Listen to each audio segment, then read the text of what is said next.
Paper leak పై ఇప్పటి వరకు ఒక లెక్క, ఇప్పటి నుంచి మరో లెక్క. లీకేజ్ గాళ్ల బెండు తీస్తామంటోంది కేంద్ర ప్రభుత్వం. చట్టంలోని లోపాలను ఆసరాగా తీసుకొని చెలరేగిపోతున్న పేపర్ లీక్ మాఫియాకు చెక్ పెట్టేందుకు యాక్ట్ లో భారీ మార్పులు తీసుకొచ్చింది. ఇప్పటికే కేబినెట్ ఆమోద ముద్ర పడ్డ ఈ బిల్లు త్వరలోనే పార్లమెంట్ ముందుకు రానుంది. పార్లమెంట్ ఆమోదంతో చట్టంగా మారుతుంది.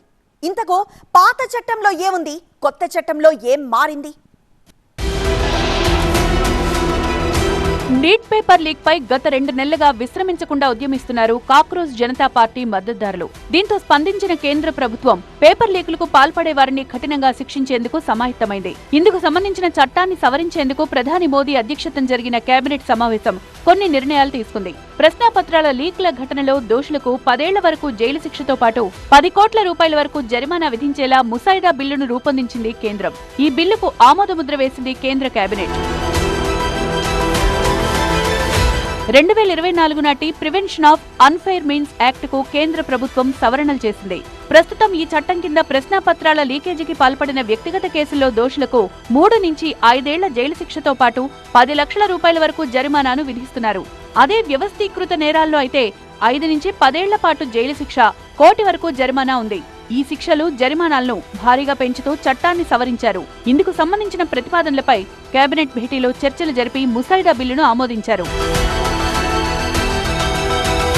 చట్టం పరిధిలోకొచ్చే నేరాలన్నీ నాన్ బెయిలబుల్ గా పరిగణించబడతాయి. అంటే నిందితులకు సులభంగా బెయిల్ లభించదు. పరీక్షలు నిర్వహించే ప్రైవేట్ సంస్థలు లేదా సర్వీస్ ప్రొవైడర్లు అక్రమాలకు పాల్పడితే వారిపై కోటి రూపాయల ఫైన్ తో పాటు వారి ఆస్తులను కూడా జప్తు చేసే అవకాశం ఉంది.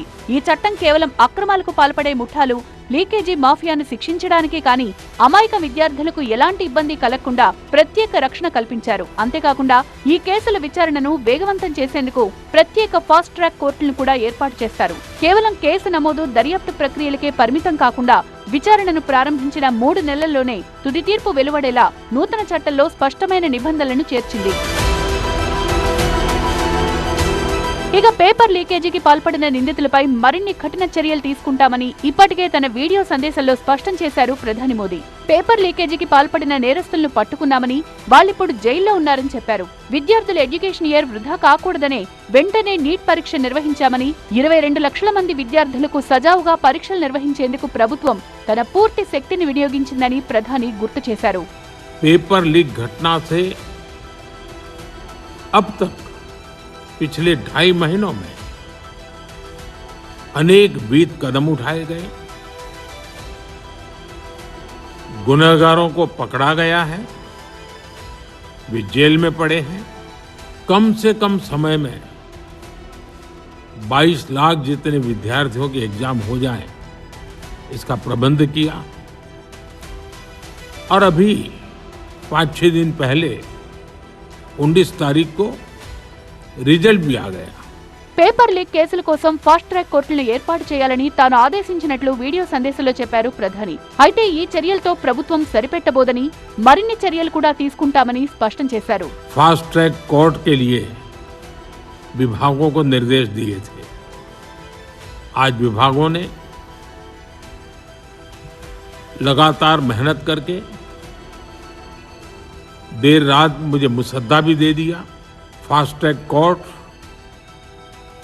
और कठोर कैबिनेट में चर्चा होगी.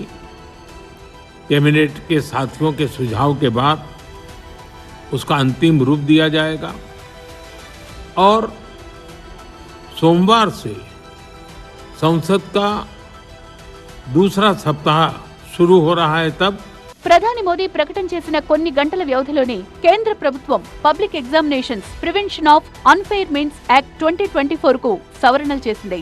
ఈ సవరణల ద్వారా చట్టానికి మరింత బలం చేకూర్చింది. మరోవైపు నీట్ పరీక్ష వ్యవహారంలో జరిగిన తప్పిదాలకు కేంద్ర ప్రభుత్వం ఇకనైనా ముగింపు పలకాలని చెప్పింది సుప్రీంకోర్టు. ఇలాంటి ఘటనలు ఇక మీదట కొనసాగకూడదని స్పష్టం చేసింది. నీట్ పేపర్ లీక్ పై దాఖలైన పిటిషన్లను విచారించిన సుప్రీంకోర్టు కేంద్ర ప్రభుత్వంతో పాటు నేషనల్ టెస్టింగ్ ఏజెన్సీకి కీలక ఆదేశాలు జారీ చేసింది. పేపర్ లీక్ తర్వాత చేపట్టిన సంస్కరణలపై అఫిడవిట్లు దాఖలు చేయాలని ఆదేశించింది. తదుపరి విచారణను జూలై 27కు వాయిదా వేసిన సుప్రీంకోర్టు అప్పటిలోగా కేంద్రం, ఎన్టీఏ తమ అఫిడవిట్లు దాఖలు చేయాలని స్పష్టం చేసింది.